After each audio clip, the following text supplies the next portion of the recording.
Good evening. The big news tonight that I want to talk about is the attack that Ukraine has launched on Russia yesterday. Starting at about 2:30 local time, Russian time yesterday morning, Ukraine launched an unexpected attack of fixed-wing drones over multiple areas of Russia. Reports indicate that these strikes started early in the morning. These drones are launched from various locations at about 2:30. Many of them in the coming 2 hours launched into regions.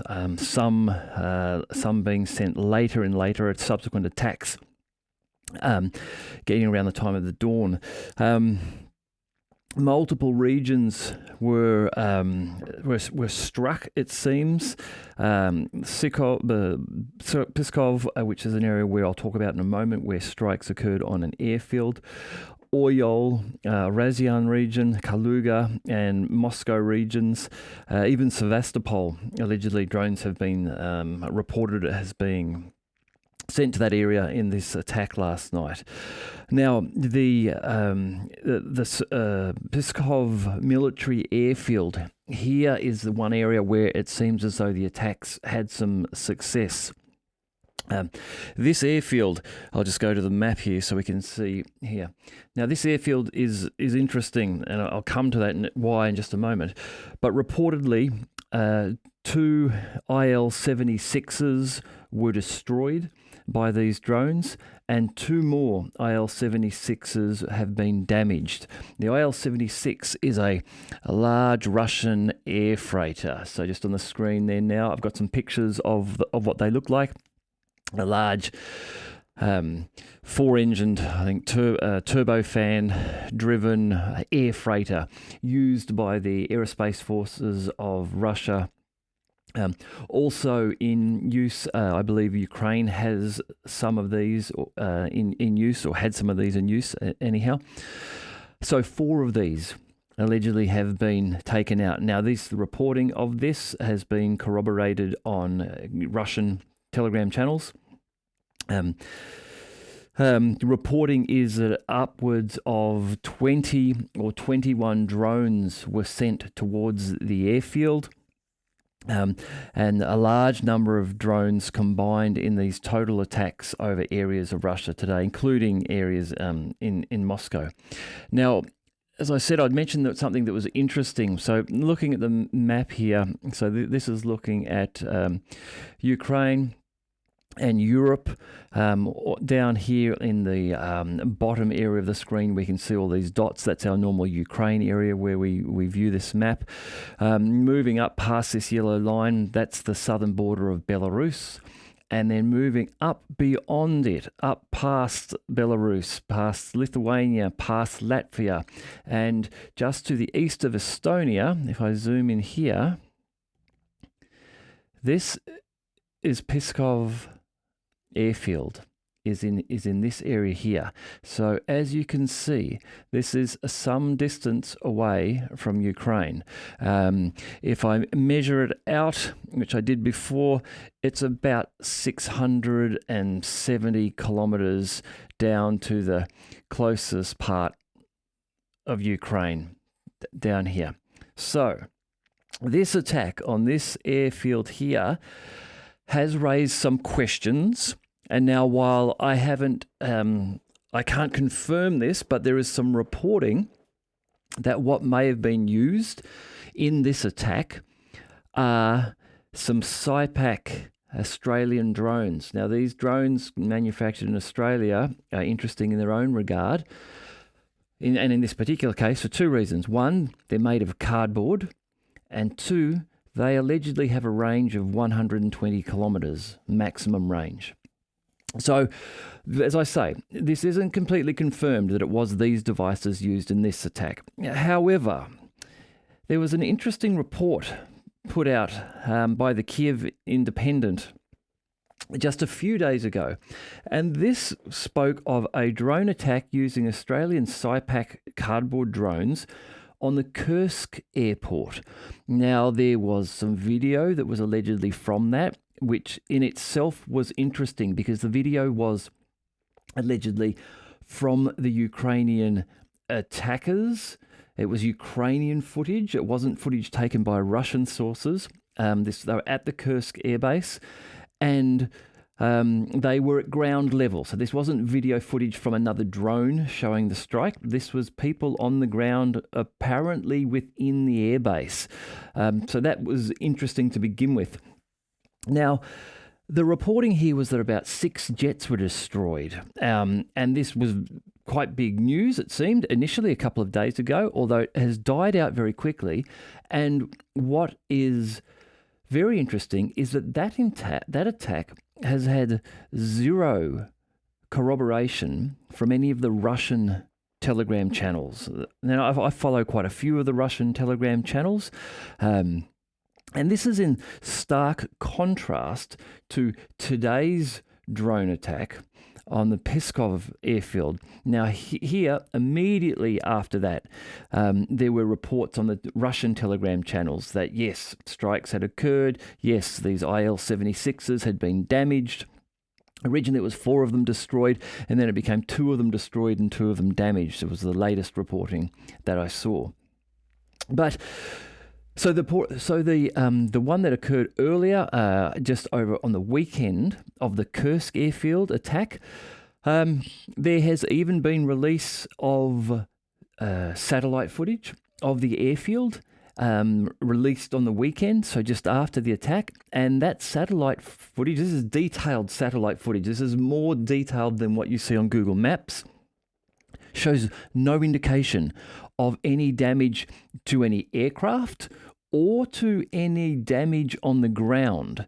There's no damaged aircraft whatsoever in the satellite photographs, and there is no oil spills, burn marks, or anything on the ground indicating that there had been a very recent attack which had destroyed 6 jets or so.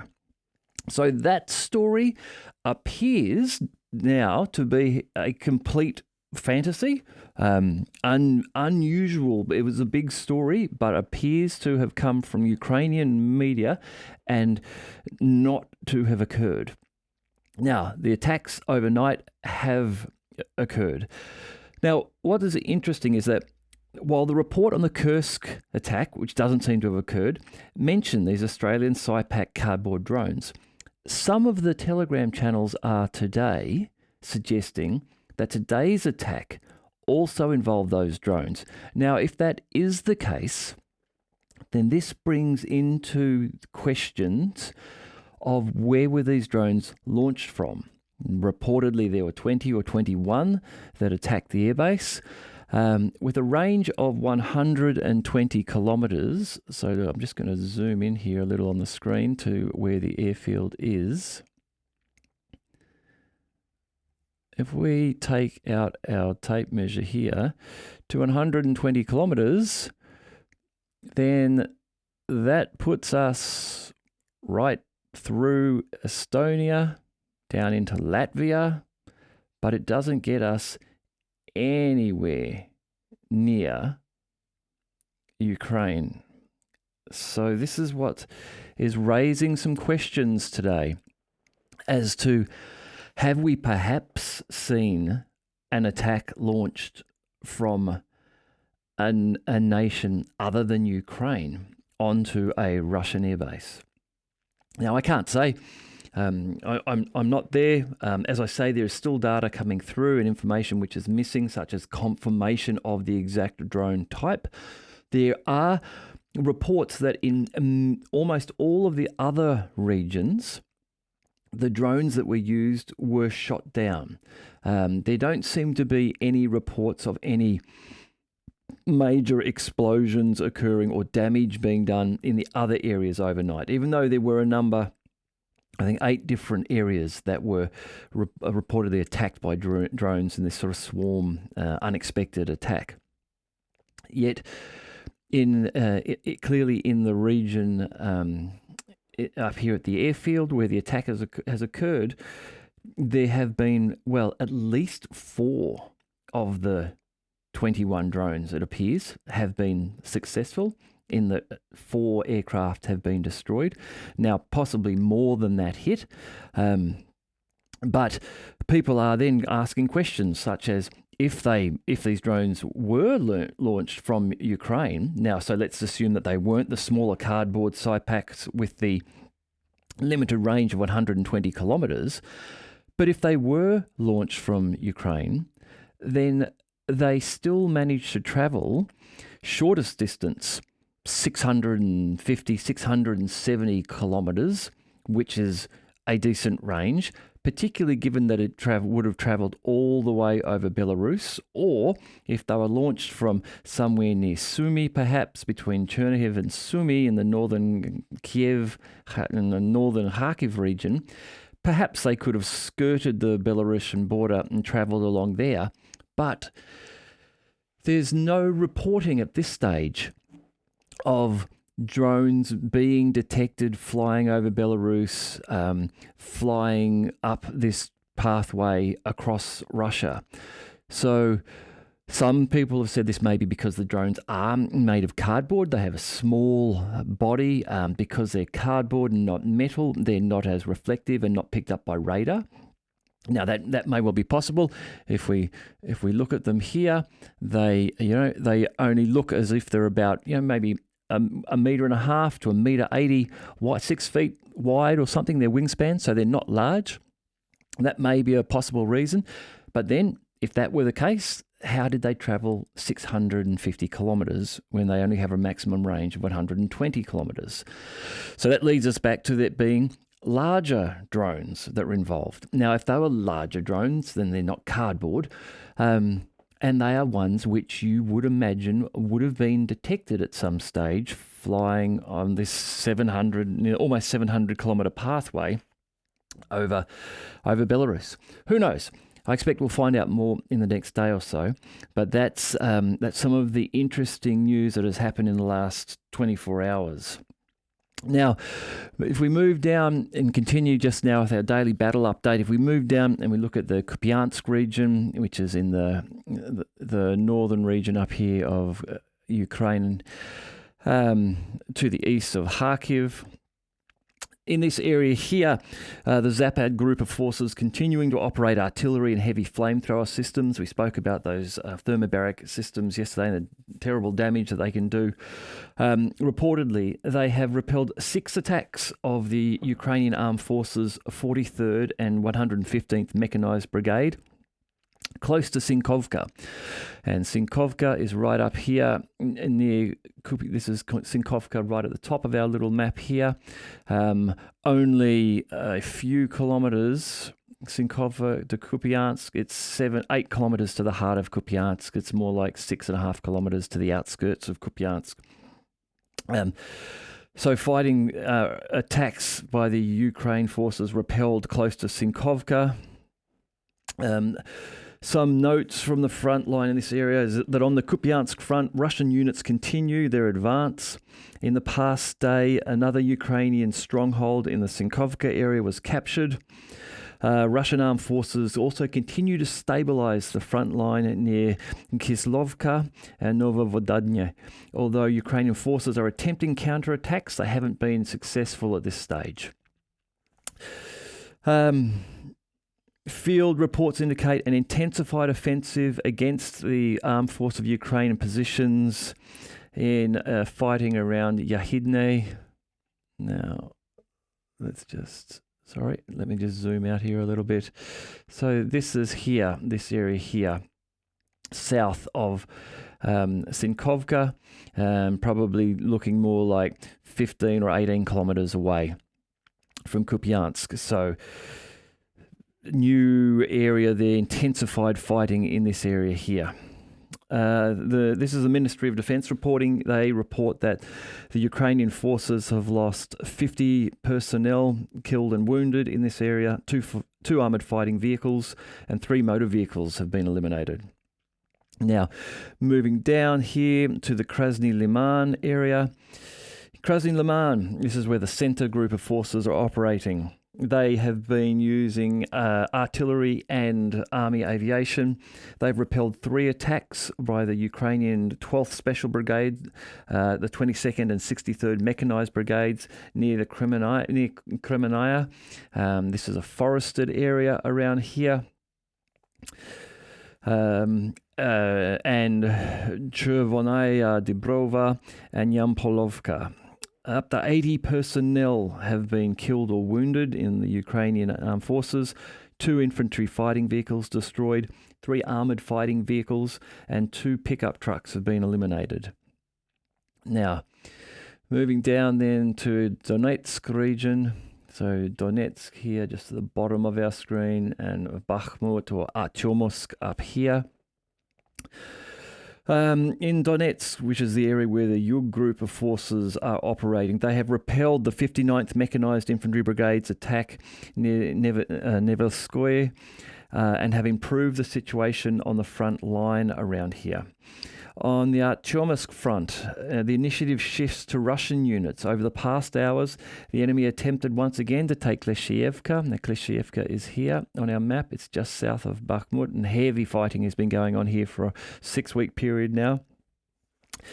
The enemy attempted once again to take Kleshchiivka, but suffered losses and retreated.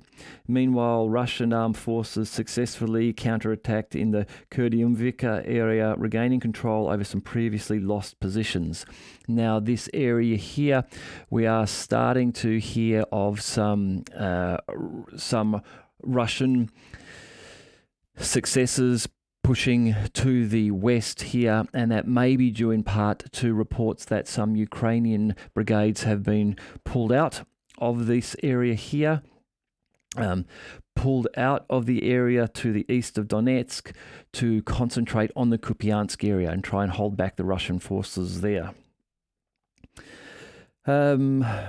And armed forces of Ukraine military train with artillery ammunition has been destroyed by missile strike on the uploading station near Dorozhny in Donetsk People's Republic. Now, I saw video footage of that today.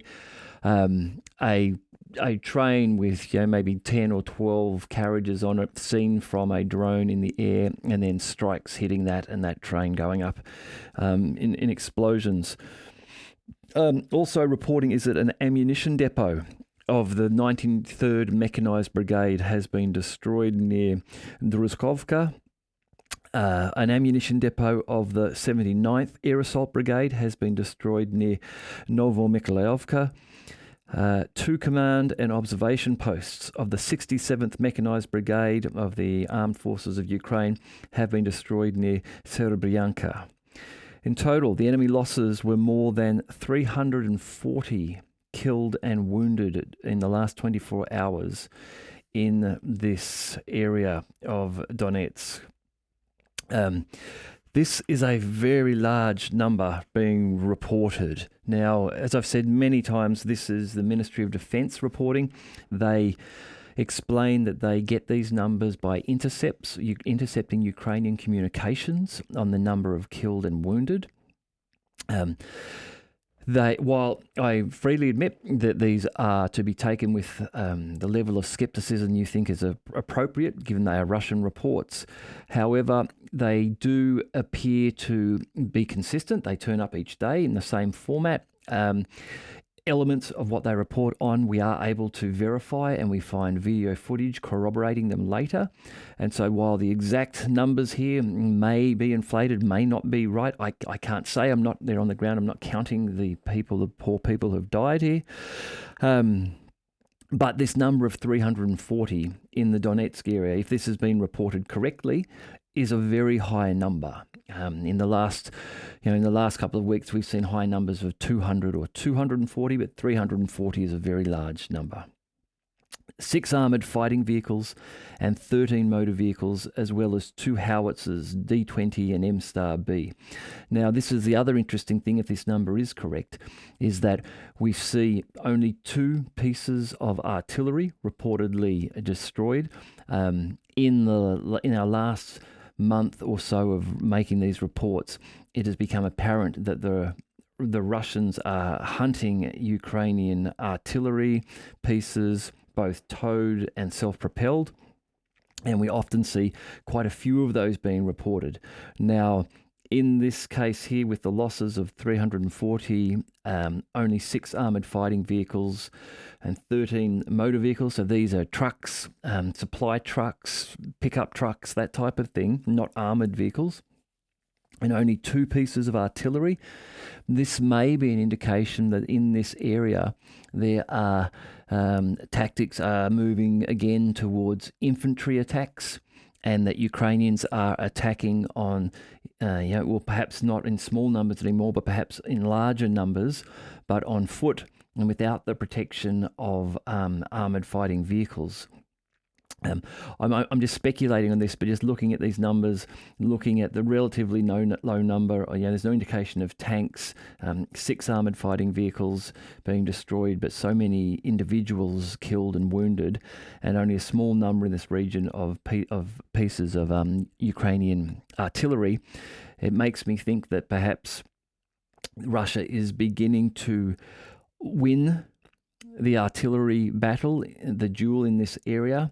If that was the case, if the Ukrainians are losing their artillery, they are then losing the ability to engage the Russian artillery pieces and slow them down in counter battery fights, which means the Russian artillery is now free to work itself on the infantry. There was some video footage which I may show tomorrow, again just for the impact of it. It showed footage of Russian cluster munitions and incendiary shells being used on an area, and you could just imagine the effect that was having. But this was clearly an indication that in this area, the Russians were attempting to target and attack infantry and not heavy equipment, as both these incendiary shells, which split in the air and look like fireworks as they fall to the ground, causing fires or burns to anyone that they may contact, and the cluster rounds that were being used are definitely being targeted at infantry and not at armoured vehicles in that area. Now, just moving south from here, Donetsk into the South Donetsk region, and around here, Staromayorsk and Yorozhny. Reporting is that there is currently what's reported as a lull to some extent in terms of news here after capturing, so the Ukrainian forces, after capturing the ruins of Staromayorsk and Yorozhny, they are regrouping and consolidating reserves for a future strike towards Staromylinkivka, which is just here. So if I make this a little larger here, there we go. So this is Staromayorsk, and just beneath it, Yorozhny. Now, the Ukrainians have taken Staromayorsk and Yorozhny and are now moving down here towards Staromylinkivka, this area here. Although it seems from this Russian reporting that they are regrouping and holding before making a push down here.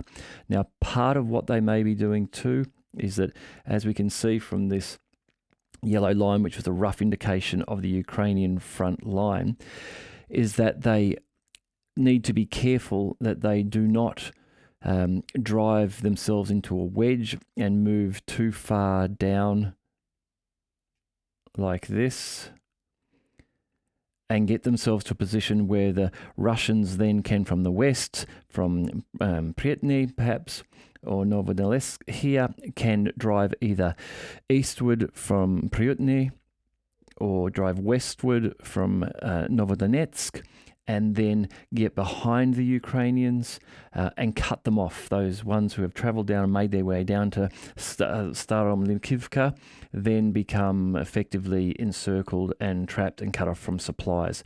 So they may well be pausing here at Yorozhny and then looking to move west and east and broaden their front here. so as to avoid getting their troops, their spearhead troops here, caught in what the Russians call a cauldron.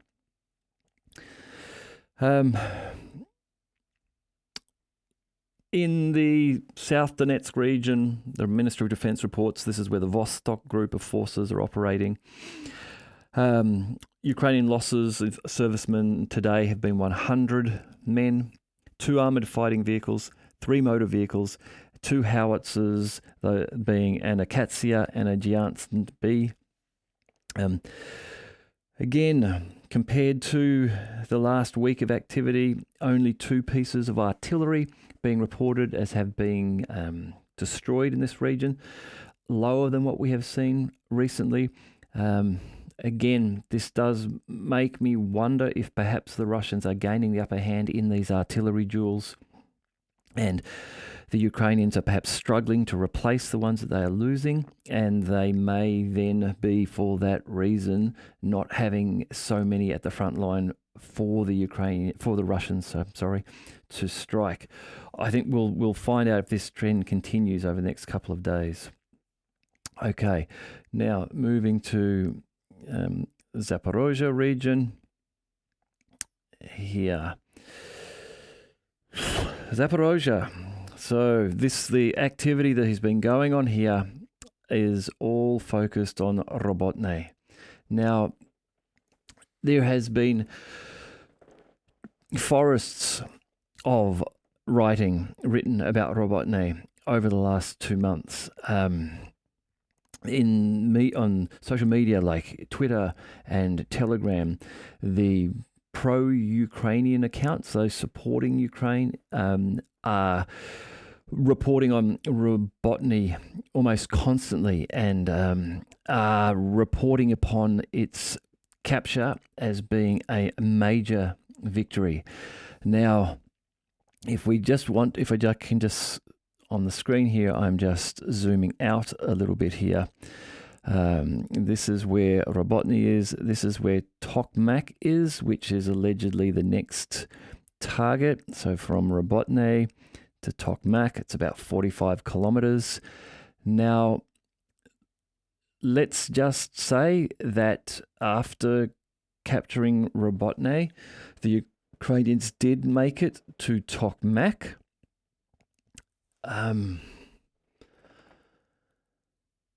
So what? Like, the amount of life that they have lost, the amount of the equipment they have lost, visually confirmed, both equipment and men. Even if they were to make it to Tokmak, their losses would be tremendous. And from Tokmak, they then need to get to Bryansk or to Melitopol, and these are even larger distances, with more time for the Russians to reinforce their defensive lines and send troops in. The idea of the Ukrainians getting to the Sea of Azov, being able to cut off Crimea and use it as a bargaining chip in negotiations, I just can't see how it's going to happen. Now, I could be wrong. In war, anything can happen. We could have a surprise attack like we did last night with these drones, which was successful and somehow liberated Tokmak and Melitopol, and the Ukrainians were able to do that, call for negotiations and have a victory in this conflict. But in reality, with the reports we have on the number of available Ukrainian troops to be able to drive down through this region, with the challenges that we have with the weather, with the Rapotista coming in the next few weeks when the rains will begin, when that will make it far more difficult for making advances, when people tend to fall back into defensive positions. With the talk of multiple areas of Ukraine now beginning to do drives to mobilize men, including like Odessa and Mykolaiv, these areas now. Reports coming out that the mayors and the leadership in those areas are announcing that people should be preparing to join the forces, that mobilization will be happening. I saw some reporting yesterday which was celebrating the age of the Ukrainian fighters in one area. And it was being talked up positively that these men are 40, 50 and above. Now, to me, that is purely an indication that you are running out of your main fighting force. If you are starting to get groupings of men who've been drafted, mobilized, who are in their 40s and 50s and above, that's getting to the very extent of your normal fighting age for men.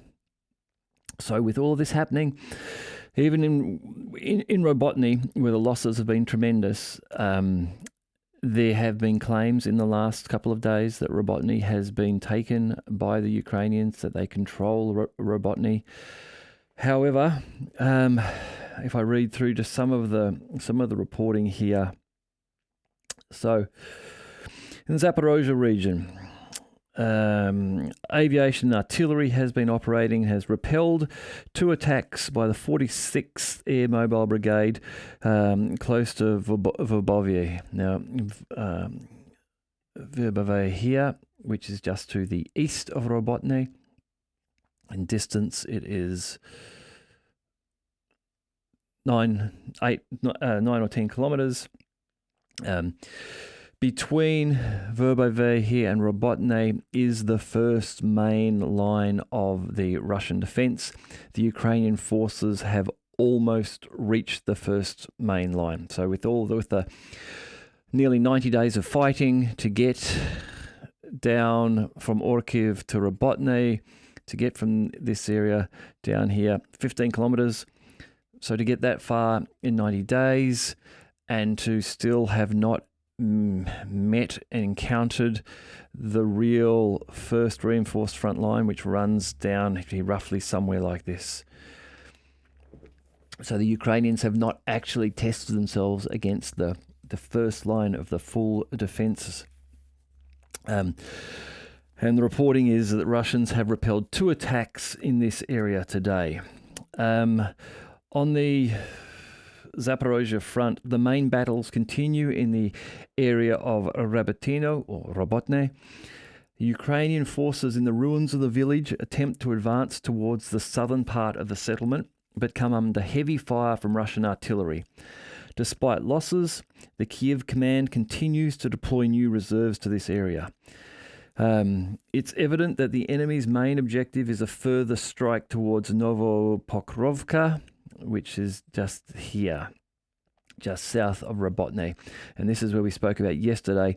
The Ukrainians are appearing to look to now, at least at some extent, to try to bypass Robotny, still attacking Robotny, but also looking to bypass it on the east, come down, to circle down perhaps under Novoprokivka, and cut the supply line running into Novoprokivka and Robotny, then effectively starving out and gaining all of this area here. There are reports that after the repelled attacks on Verbova, the Russian units have launched a counterattack, pushing back the enemy from multiple positions. So from Verbova here, while attacks were made, it appears as though that the Russians have pushed them back this way along this line, back towards Robotny. There is also talk that on this Robotny Verbova line, the Ukrainians are attempting to try to occupy some of the heights. Now, I think I can just change the map here. Perhaps, do I have a topo one here? Let's, perhaps I don't on this map. That's unfortunate. In this area where the Russians hold around here to the west of Robotny, there are some higher edges around here and some down in this southern sort of area here, and a couple of hills just to the east of Robotny. So it sounds as though the Ukrainians may be trying to establish some hold over those higher grounds.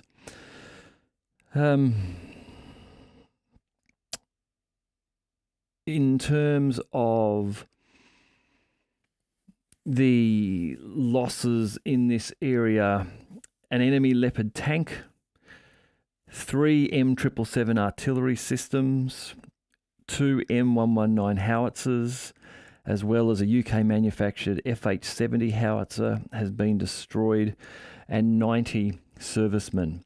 So here I kind of feel that this, in some respects, perhaps does support what I was saying earlier. Here we've seen a lower number of servicemen, 90 lost today, but 3, 4, 5 howitzers, 6 howitzers lost in, or reported as lost in the fighting here. So this Robotny area is where the big push is going on at the moment for the Ukrainians. We saw video of large numbers of armoured equipment on the weekend being driven down north towards Oryol here. And then no doubt to be added to the fight and the push down here to Robotny. We have seen a lot of footage of vehicles being destroyed there. However, it appears that the attacking in this area is done with armoured vehicles and not perhaps with the large infantry numbers. And again, here we are seeing a large number, 6 pieces of artillery being reported as destroyed. So the counter battery battles perhaps going on more, which may then be limiting to some extent the Russian ability to shell vehicles and to shell the infantry themselves, as the Russian artillery is engaged in those counter battle duels with the Ukrainian artillery in this area. Moving down to the Kherson region, Kherson down here.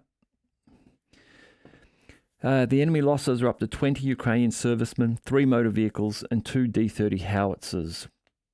Boats were destroyed, which the Ukrainians were attempting to land troops on the islands in the floodplain of the Dnieper River. Now, it doesn't specify on which area here, but these islands exist from all the way down here to the south of Kherson, up here to Kazachi Laheri.